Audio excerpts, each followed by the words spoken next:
Muito boa noite a todos. Que a paz do nosso Mestre Jesus seja sempre em nossos corações. Hoje nós vamos fazer uma reflexão acerca das doenças e dos doentes. A madrugada caía no Mar da Galileia, e ali na sua parte setentrional, a pequena Cafarnaum, com as suas casas branquinhas, em uma região extremamente iluminada e florida, a notícia que ele estaria por ali já havia corrido por toda a região, e uma multidão chegava da estrada que ligava a Jerusalém, que caminhava vindo de Dalmanuta, de Corazim.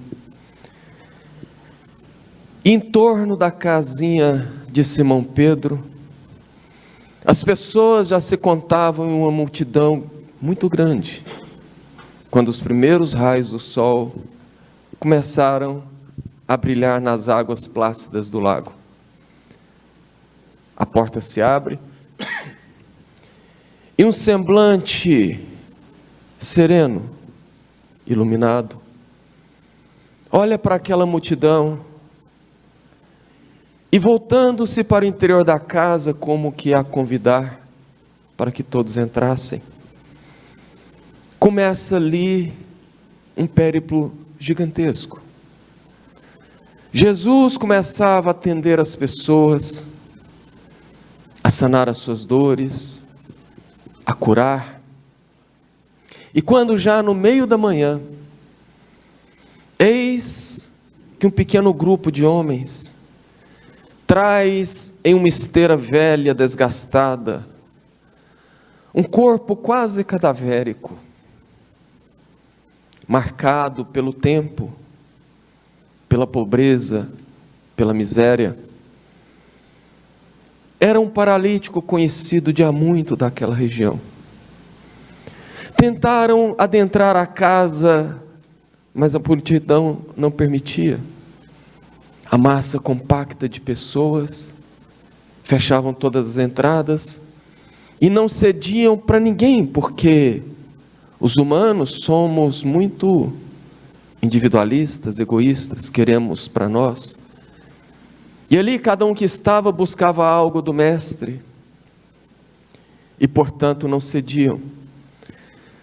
Foi quando alguém teve a ideia de acessar a pequena escada lateral à casinha.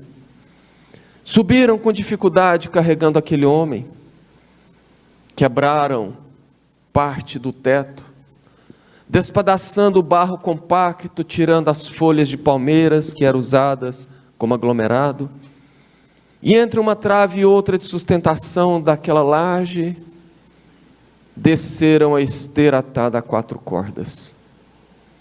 Para surpresa de todos, quando a luz penetra pela abertura e ilumina a fronte de Jesus, que olha para baixo, e lá estava no chão o paralítico. Jesus o olha demoradamente.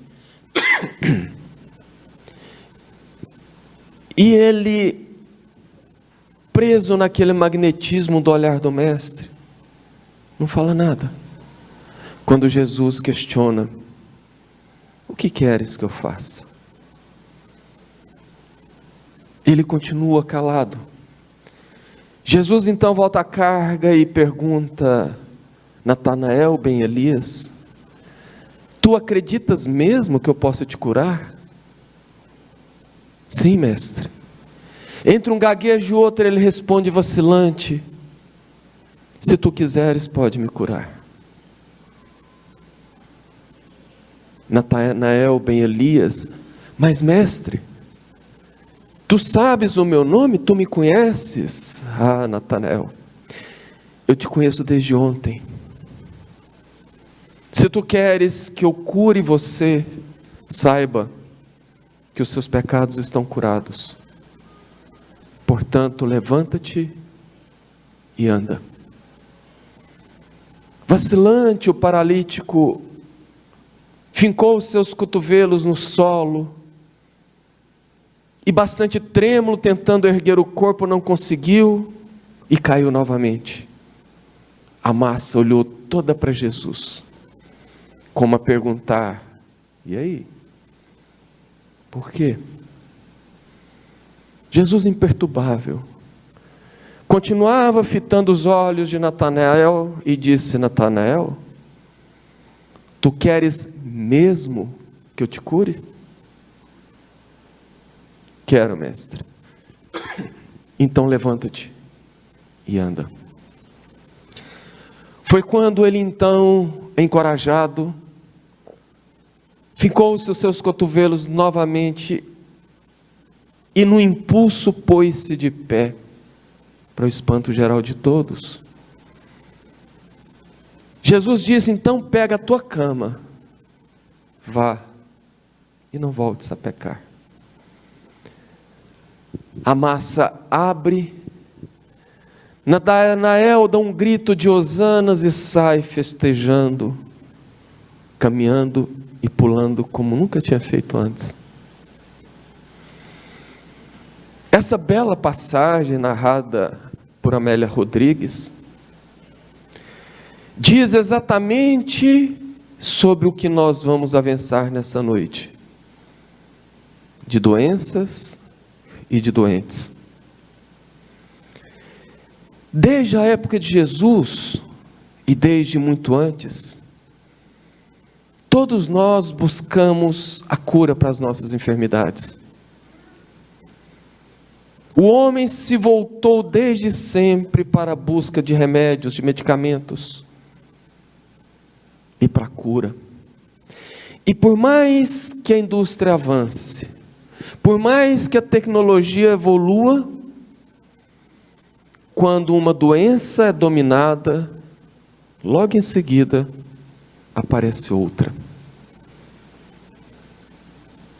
Essa frase começa uma frase, um texto do livro Autoconhecimento, uma busca interior, de Joana de Ângeles, quando ela assevera exatamente que nós estamos nesse ciclo há tanto tempo buscando a cura e nunca encontrando, é porque em verdade nós sempre buscamos a cura do corpo. Sempre buscamos a cura da ponta e não voltamos à causa. Os centros espíritas mais cheios são aqueles que oferecem cura.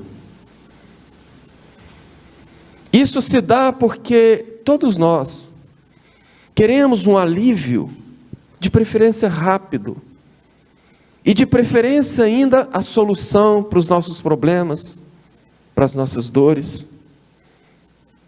Mas raros são aqueles que, conseguindo ou não, voltam-se para curar exatamente aquilo que é a causa das dores. Neste mesmo dia, quando Simão Pedro percebeu que a tarde já caíra, que por conta do calor, do cansaço, Jesus já se apresentava com os cabelos empapados de suor, com semblante cansado, e vendo que aquelas pessoas pareciam formigas, porque quanto mais saíam, mais chegavam, ele então deu um basta e disse: chega. O mestre está cansado e precisa descansar, e não precisa dizer que a multidão reclamou. Impropérios foram ouvidos, reclamações de toda sorte. Mas Simão se impôs e fez com que todos saíssem. A noite cai. E Jesus, que havia sumido já há alguns minutos, chama a atenção de Simão, que chega à porta da sua cozinha, que ficava ali a poucos metros de onde as barcas ficavam ancoradas, A pouco mais de 20 metros de onde começava a água, onde tinha do lado um grande sicômoro, e perto dela uma tamareira frondosa e com raízes saltando ao solo. E ele percebeu que ali, quando as primeiras estrelas cintilavam no céu de Cafarnaum, Jesus estava sentado, olhando ao longe, sentindo a brisa que soprava do mar para a terra. Simão então ficou todo orgulhoso. Ele escolheu a minha casa, ele está aqui hoje, ele é o enviado de Deus, curou a minha sogra, curou tanta gente. E quando Jesus faz um movimento, Simão percebe lágrimas, porque brilharam à luz do luar. Ele então, preocupado, se aproxima, abaixa-se, e como era de costume, coloca seus braços escorados sobre as pernas de Jesus, e pergunta: mestre, tu choras por quê? Se tu foi o enviado de Deus e que fez tantas maravilhas, está curando as pessoas, e tu choras, mestre? Sim, Simão, é exatamente por isso que eu choro. Você lembra aquele jovem que chegou aqui carcomido pela lepra? Então, Simão, eu o curei, refazendo as suas carnes, mas nesse exato momento ele está em um prostíbulo, exibindo a sua juventude, a sua beleza, e dizendo: agora que me curei, eu vou gozar a vida no que puder. E aquela mulher, Simão, aquela que eu restituí a luz através da cura dos seus olhos cegos, está nesse exato momento, no seu quarto em casa, refletindo e dizendo: agora que eu vejo novamente, vingar-me-ei de cada um daqueles que foram causa da minha cegueira. É por isso que Jesus falava: vá e não voltes a pecar.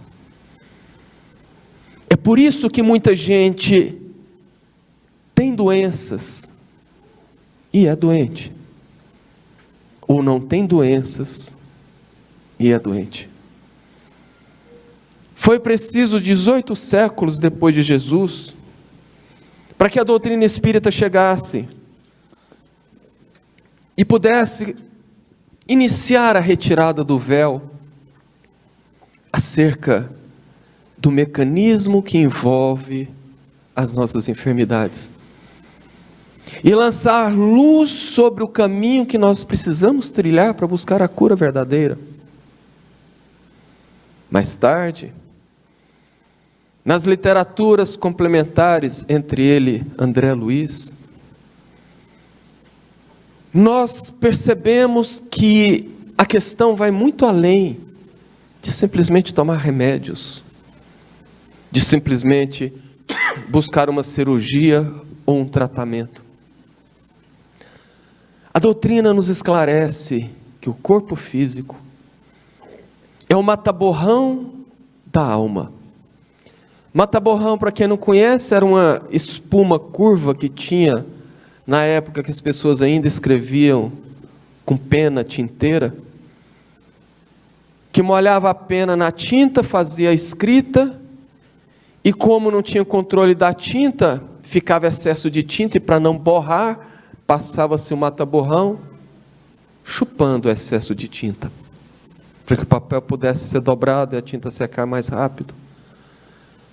A doutrina nos esclarece que é esse o papel do nosso corpo, demonstrando que as doenças que eclodem na nossa matéria, elas provêm de outro lugar, que não é o corpo.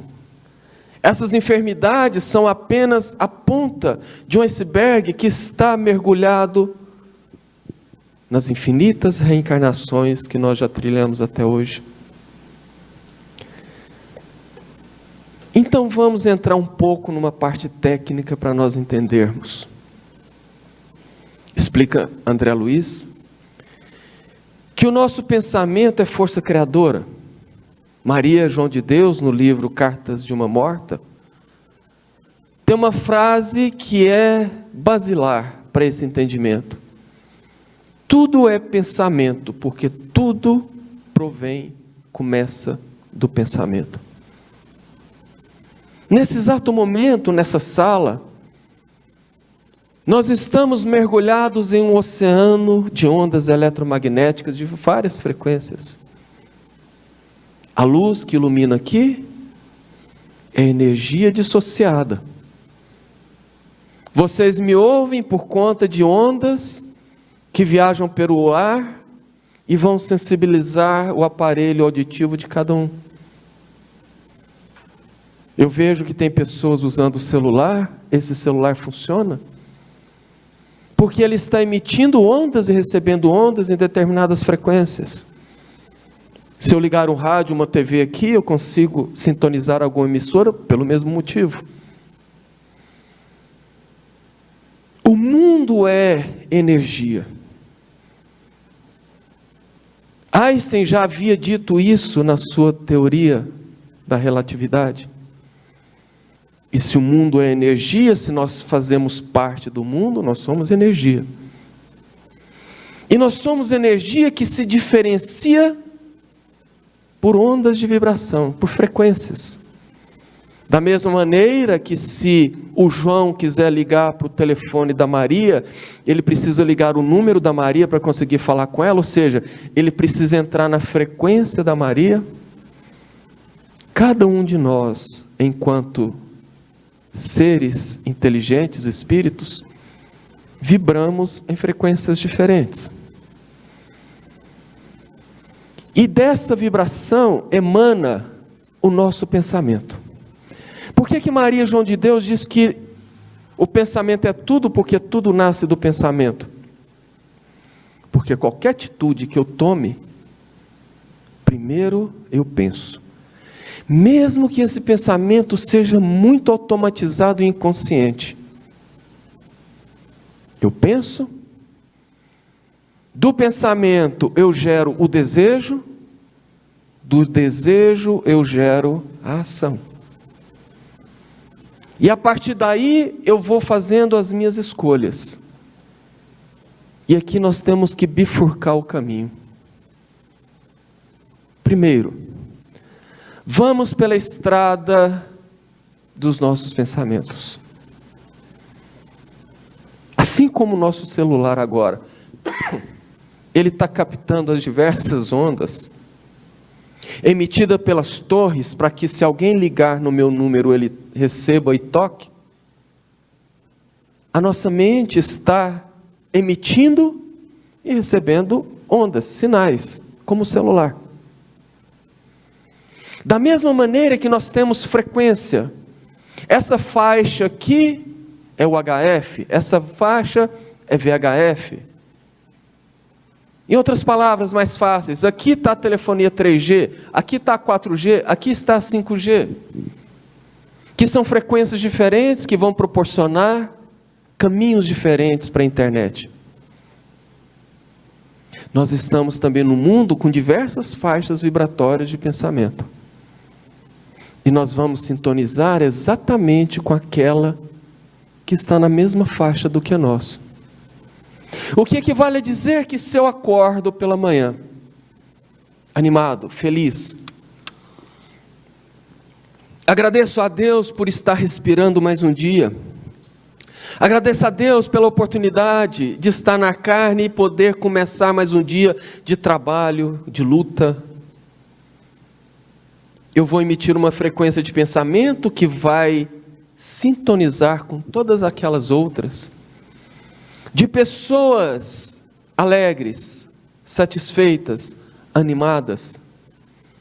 E eu passo então a me retroalimentar daquela energia,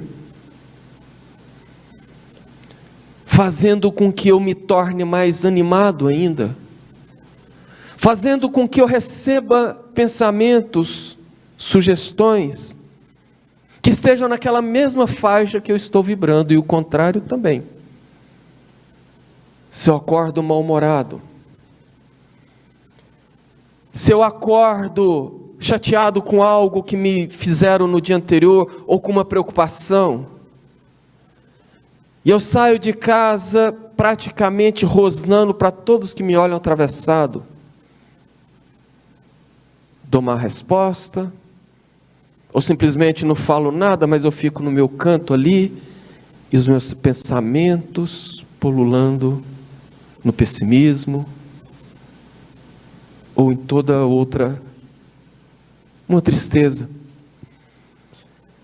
Nesse momento eu estou sintonizado com todas as faixas que envolvem o pessimismo, a tristeza, a depressão, e passo a me retroalimentar porque eu estou na mesma frequência. E aquilo tende a piorar a minha condição. É como se eu estivesse numa cidade extremamente poluída, e respirando aquele ar poluído constantemente, não é difícil entender que mais cedo ou mais tarde, aquilo vai me causar alguma doença. Os pensamentos deletérios, negativos, pessimistas, eles vão me alimentando de energias intoxicantes, que vão intoxicar a minha mente, que vão refletir no meu perispírito, e que vão ficar circulando pelo meu perispírito, da mesma maneira que o nosso sangue está circulando pelo nosso corpo, alimentando cada célula. O que acontece quando eu tomo vitaminas, ou quando eu faço uma alimentação saudável? Eu vou ter as minhas células muito bem alimentadas. Se eu respiro ar puro, eu vou ter as minhas células muito bem nutridas. Mas se na outra ponta eu faço uso de substâncias, de bebidas, ou de qualquer outras coisas que vão me fazer mal, eu estou literalmente intoxicando o meu organismo. É o que se dá no pensamento.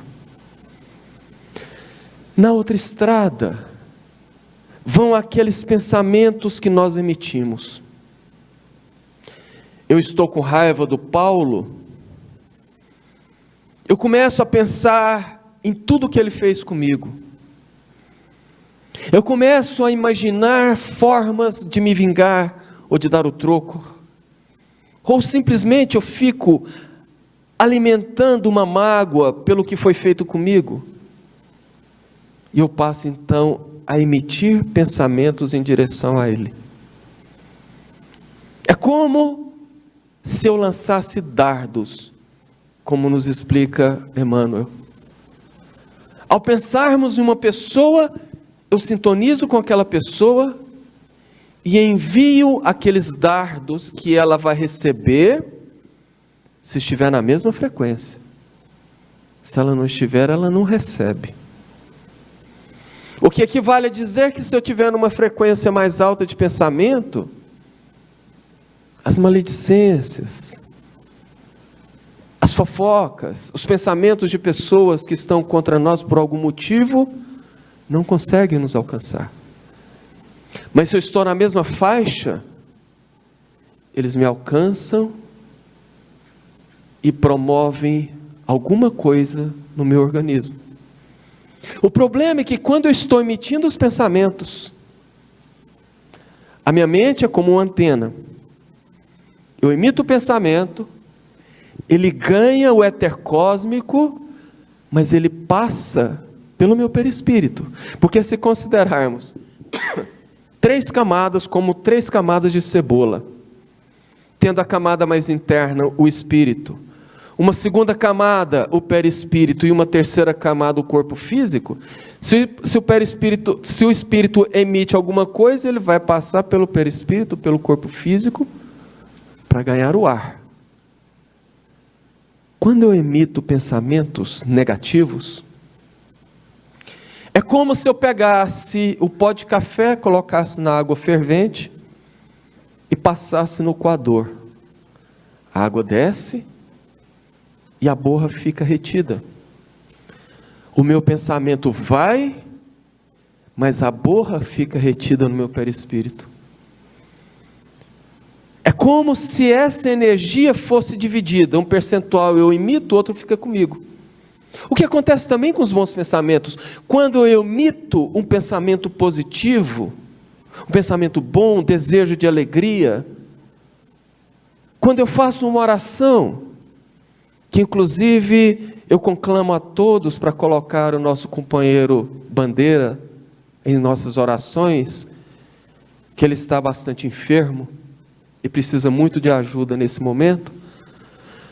Quando nós fazemos essas orações, quando nós emitimos esses pensamentos, nós estamos emitindo energias boas e retendo uma parcela dela. Em todos esses dois casos, essa energia vai ficar circulando no meu perispírito como sangue no meu corpo. E como o perispírito é uma cópia perfeita do organismo, como o perispírito está ligado ao nosso corpo físico molécula a molécula, essa energia que vai circulando, se ela não for boa, e com a recorrência vai criar o que André Luiz chama de circuito fechado de ondas mentais, ou circuito fechado de pensamentos. Eu fico armazenando aquela energia e ela vai circular pelo meu perispírito, refletindo no meu corpo, até um dia que ela encontra uma célula que esteja, digamos, mais fraquinha por algum motivo, e ali ela dispara uma enfermidade. Aquela enfermidade, ela vai eclodir e ela vai evoluir à medida que eu vá a alimentando. Qualquer medicamento que eu tomar a partir daí, ele é sintomático. Mas como assim? Se eu estou com a infecção lá no pé, eu tomo um antibiótico, vai sarar, vai, lá no pé. Mas ele pode aparecer no cotovelo, porque a doença não foi curada.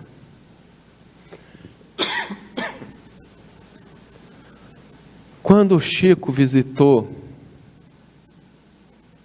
me fugiu o nome do médium que incorporava o Dr. Fritz, Zé Arigó. Quando o Chico visitou o Zé Arigó, o Zé virou para ele e disse: Chico, esse seu problema no olho, deita ali, nós chamamos o Dr. Fritz, ele te opera e você volta a enxergar normalmente. E o Chico disse: não, meu filho, não precisa. Eu estou assim porque eu preciso passar por isso. Eu estou assim porque isso faz parte da minha cura. E eu já até me acostumei. E outra, se eu tirar o problema do olho antes da hora, ele vai aparecer na mão, no pé, em outro lugar. Então, como eu já me acostumei, deixa quieto, demonstrando o conhecimento do Chico do mecanismo da cura. É por isso que Jesus disse: os teus pecados estão perdoados. O que Jesus quis dizer com essa frase? Aqui termina o teu resgate. Aqui termina a tua dívida frente à lei divina. Porque Jesus curou muita gente, mas Ele também não curou muita gente. Jesus, como o governador espiritual da terra, jamais iria burlar a lei divina, curando pessoas sem estar na hora. Jesus só curava aqueles que naquele momento estavam com as suas contas pagas. E Ele advertia: vá e não voltes a pecar para que o mal maior não te aconteça, dando a senha de como não descer novamente, e nos explicando para que 2000 anos depois nós pudéssemos entender que o pecado, no sentido dito pela Bíblia, que quando nós vamos buscar na etimologia da palavra, quer dizer errar o alvo. Pecar é errar o alvo. Ou seja, eu tenho que acertar na lei divina, e eu erro a lei divina e estou pecando. Então esse pecado é o motivo das nossas doenças. E hoje nós temos na ciência a área da psicossomática, que estuda exatamente isso, as doenças que vão eclodindo no corpo pela somatização das emoções. Porque nem toda doença está no corpo físico. Talvez nunca foi tão registrado casos de transtornos de ordem mental como está sendo agora. E aqui nós entramos na segunda parte da nossa reflexão. Porque quando nós falamos em transição planetária, isso assusta muita gente desinformada. Isso assusta muito espírita que acha que na transição planetária vai ser um tumulto danado e que vai ser uma bagunça, vai ser muita dor, muito sofrimento. Vai. Mas o máximo que vai acontecer com cada um de nós é desencarnarmos. Mas a morte não existe, nós retornaremos e continuaremos. O problema é que nessa fase de transição que ninguém sabe quando vai terminar, ninguém. Nessa fase de transição, está sendo acelerado a cura para quê? Para que aqueles que, se Deus permitir herdarmos a terra, herdemos curados das mazelas, para que nós possamos trilhar os caminhos de um mundo de regeneração. É por isso que a pandemia veio como uma pedra que é jogada nas águas de um lago plácido, de água cristalina, mas que guarda muito lodo no seu fundo. Aí de repente você joga uma pedra gigantesca, ela desce, bate no fundo e põe para a superfície todo aquele lodaçal, toda aquela sujeira. Foi mais ou menos isso que aconteceu com nós outros na pandemia. Veio um movimento que pôs para fora as emoções que muitos de nós nem sabemos que tínhamos. Quantas famílias foram desfeitas a partir do momento que, sendo obrigadas a conviver trancadas entre quatro paredes por um largo período, muitas vezes um casebre, tiveram que lidar com seus defeitos espelhados no outro, que é o que nós fazemos. Os consultórios de psicólogos, de psiquiatras ficaram lotados de pessoas. O número de suicídio cresceu, principalmente entre os jovens. Nunca havia sido registrado antes a quantidade gigantesca de crianças com síndrome de pânico, com depressão, de adolescentes, como agora. É porque nesse momento nós estamos tendo a oportunidade de botar para fora aquele lodo que estava tranquilo no fundo de nossas almas. Mas isso não veio para gerar sofrimento. Deus não é nenhum carrasco ou nenhum sádico. Isso veio para que nós pudéssemos conhecer o nosso íntimo e saber onde nós deveríamos trabalhar para curar as mazelas.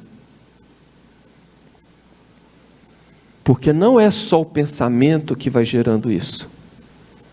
O pensamento é a base. Porque lá na ponta estão as nossas escolhas. Quantas vezes nós tomamos alguma atitude que prejudica, que faz mal, que destrói a vida, o relacionamento, a paz de pessoas. E às vezes o tempo passa e nós esquecemos, mas está registrado no meu inconsciente. E no momento que eu amadurecer espiritualmente um pouco, aquilo vai voltar na minha consciência e vai me apontar dizendo: você errou.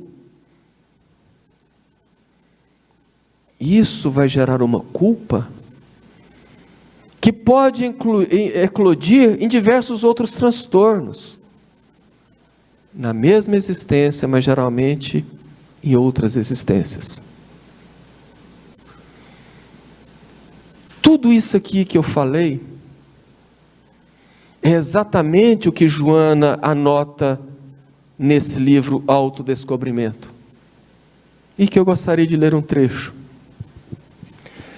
Desde que o mundo é mundo, a humanidade tem lutado contra as enfermidades mais variadas. Quando consegue controlar uma delas, outras surgem mais cruéis e ameaçadoras.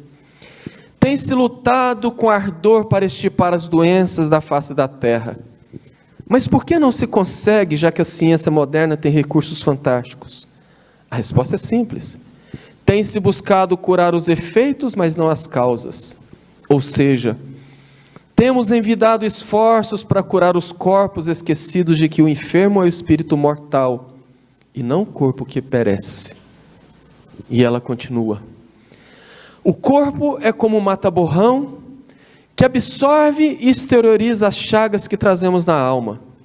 A mente elabora os conflitos, os ressentimentos, os ódios, que desatrelam as células dos nossos automatismos, degenerando-as e possibilitando a origem de tumores de vários tipos, especialmente cancerígenos, em razão da carga mortífera de energia que as agride. A sede de vingança volta-se contra o organismo físico e mental daquele que a acalenta, facilitando a instalação de úlceras cruéis e distonias emocionais perniciosas que empurram o ser para estados desoladores. As angústias cultivadas podem ocasionar as crises nervosas, as enxaquecas, entre outros males. A inveja, a cólera, a competição malsã provocam indigestões, hepatites, diabetes, artrite, hipertensão, entre outros distúrbios. O desamor pessoal, o complexo de inferioridade, as mágoas, a autopiedade, favorecem os cânceres de mama na mulher e de próstata no homem, além das disfunções cardíacas, dos infartos brutais e de outras doenças. A impetuosidade, a violência, as queixas sistemáticas dos desejos insaciáveis dão ocasião aos derrames cerebrais, aos estados neuróticos, psicoses de perseguição e etc. É exatamente o que nós estamos observando hoje. E por que que isso, ao invés de começar a melhorar, parece que está piorando? E está.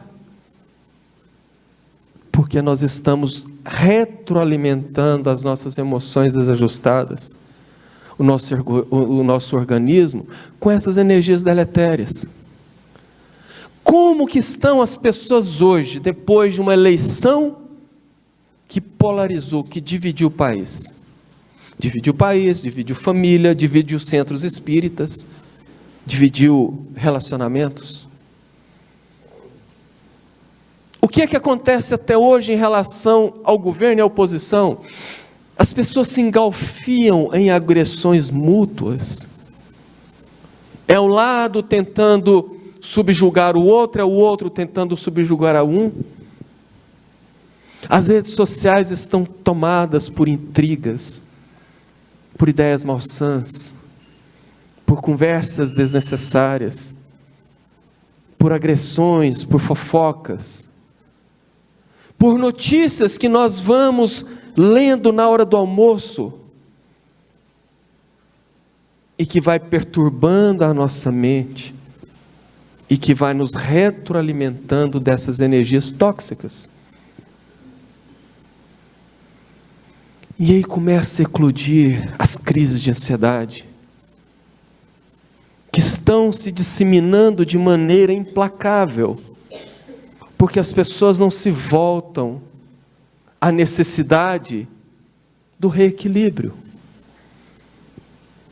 É por isso que numa resposta a Kardec os Espíritos falam, é necessário que o mal chegue ao extremo para que se perceba a necessidade das mudanças e da reforma. Bom seria se não precisasse que a dor chegasse ao extremo para que a gente acordasse. Porque todos nós sabemos o que não podemos e o que podemos, o que não devemos e o que devemos. As leis divinas, como disse os Espíritos, estão impressos na nossa consciência, mas nós agimos? Não. Todos os dias, em diversos momentos, nós somos convidados pela irritação, pela conversa desnecessária, a corrigir aquilo, botando um freio e evitando que aquilo se alastre, mas o nosso orgulho, a nossa vaidade diz não. Eu quero que chegue ao extremo. E chega. E o resultado vem. Joana continua. Como podemos perceber, a ação do pensamento sobre o corpo é poderosa. O pensamento salutar e edificante flui pela corrente sanguínea como tônus revigorante das células, passando por todas elas e mantendo-as em harmonia. O contrário ocorre com o pensamento desequilibrado. O homem é o que acalenta em seu íntimo, o que surge no corpo é a exteriorização dos males que cultiva na alma. Não é outro motivo pelo qual Jesus alertava aqueles que curava, dizendo: vai e não tornes a pecar, para que mal maior não te aconteça.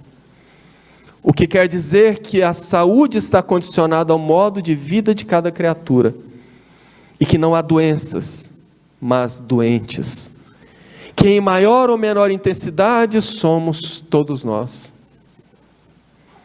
Jesus, que foi o exemplo máximo do amor, jamais adoeceu, porque era são em espírito, o que proporcionava saúde ao corpo. Dessa forma, se quisermos a saúde efetiva, enquanto buscarmos a cura do corpo, trataremos também o verdadeiro enfermo, que é o espírito. Ponto.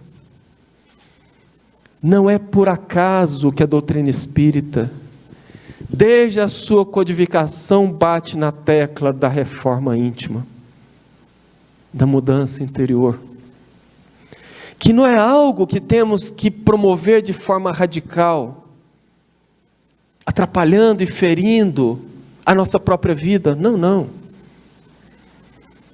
A reforma, como o próprio nome fala, é dar nova forma, é reformar, refazer a forma. E de tão simples é complexo. Como que eu troco a água suja de uma caixa d'água sem ter que esvaziá-la? Simples. Eu coloco uma mangueira entrando água limpa, abro o ladrão para sair água suja. Aquela água vai circulando e mais cedo ou mais tarde haverá apenas água limpa dentro da caixa. Eu fecho o ladrão e tiro a mangueira. É mais ou menos isso com nós outros.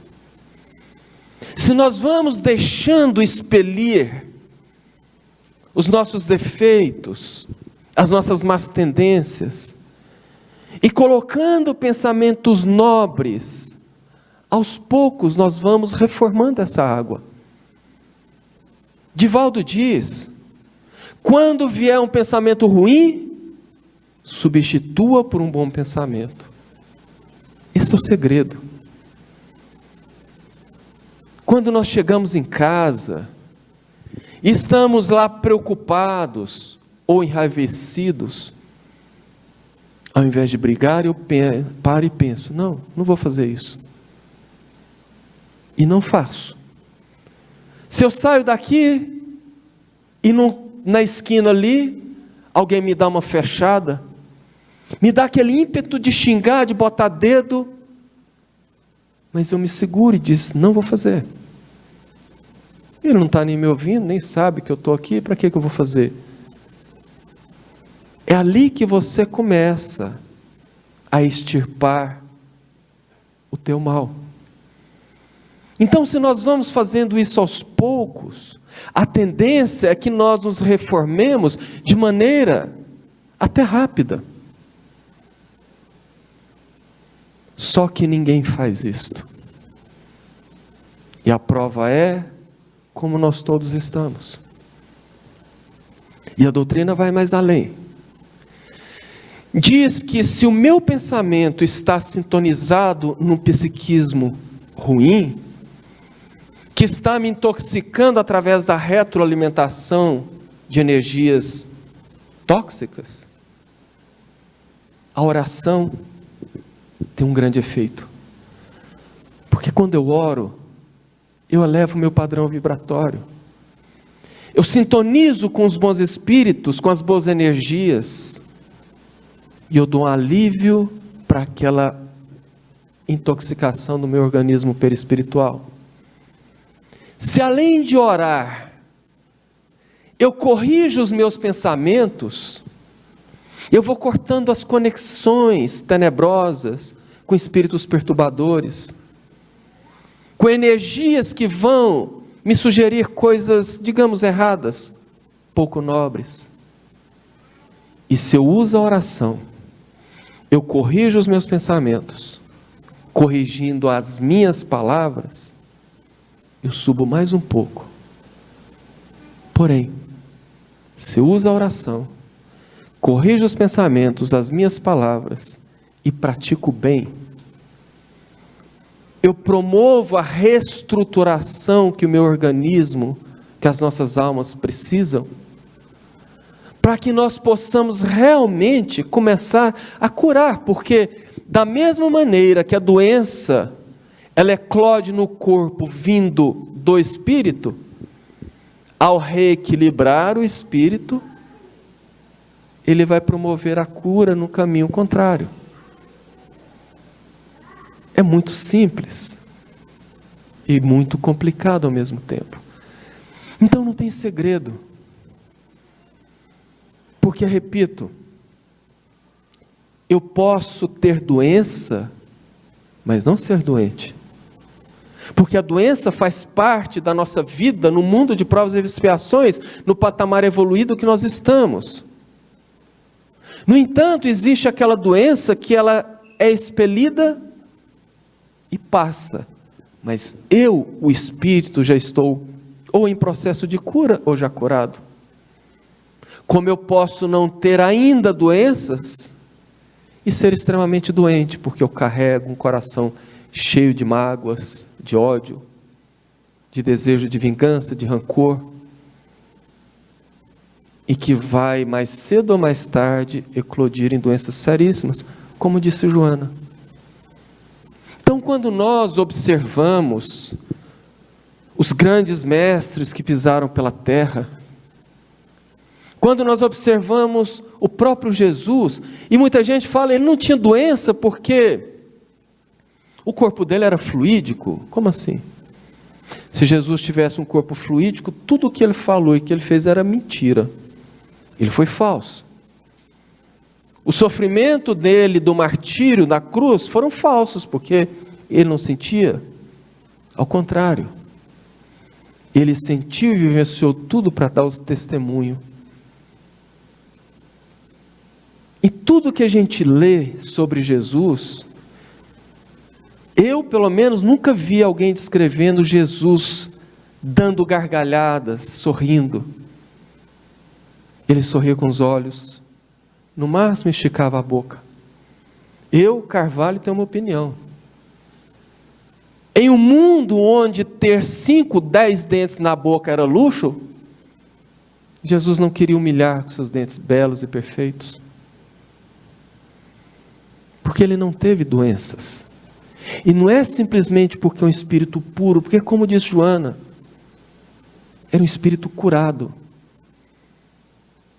que não carregava nenhuma dessas mazelas, que mesmo sendo acusado, vilipendiado, torturado, ele jamais abriu a boca para emitir uma queixa, um som de revolta, muito pelo contrário. Quase expirando na cruz, ele reúne as suas últimas forças e diz: Pai, perdoa, eles não sabem o que fazem. dando a verdadeira lição de que, inclusive, o perdão é a grande chave para a nossa cura. E isso já é tema para outra palestra. Eu espero ter conseguido dar uma pincelada, porque é um assunto extremamente complexo e profundo, mas temos aí a literatura espírita complementar a nos iluminar os caminhos, basta buscarmos. Eu desejo a todos, então, que tenhamos uma excelente semana e que Jesus os abençoe. Obrigado.